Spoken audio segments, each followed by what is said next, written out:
ছি ছি রে নুনি ছি ছি ছি ছি রে নুনি ছি রে ছি রে ছি ছি ছি ছি রে নুনি ছি ছি ছি ছি রে নুনি ছি রে ছি রে ছি।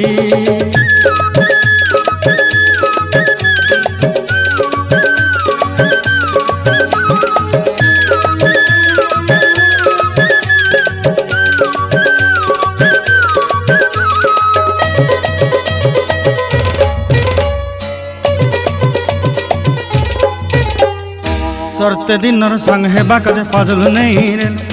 सरते दिनर संग हेबा काजे गजल नहीं रेल बंजारुनी मार पाके जाई नियम करी रेल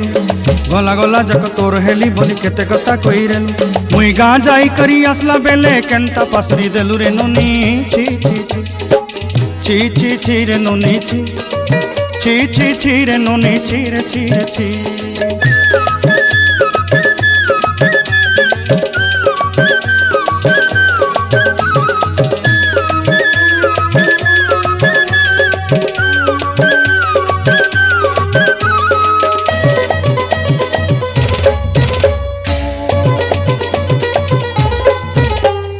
धन के देखलु तुई ननी सिना मन के चिन्हलु नाय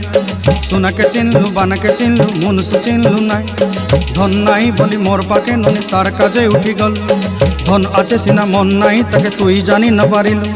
गोटे दिन मिसा जोगी देलु नाई केड़े कथा करी देलु मुई गाँ जाई करी आसला बेले केंता पासरी देलु रे ननी छी छी छी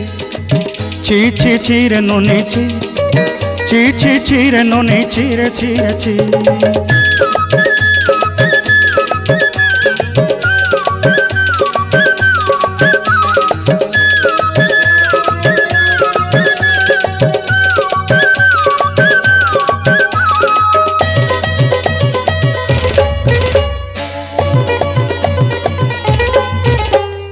तोर कथा धरी ऋण बाड़ी धरी सब कथा करी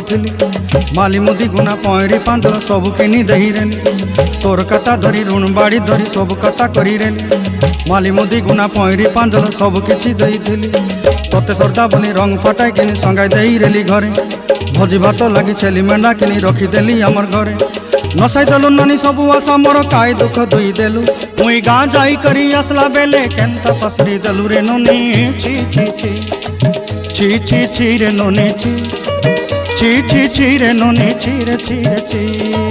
छी छी छी रे छी रे छी छी छी छी रे ननी छी रे छी रे छी।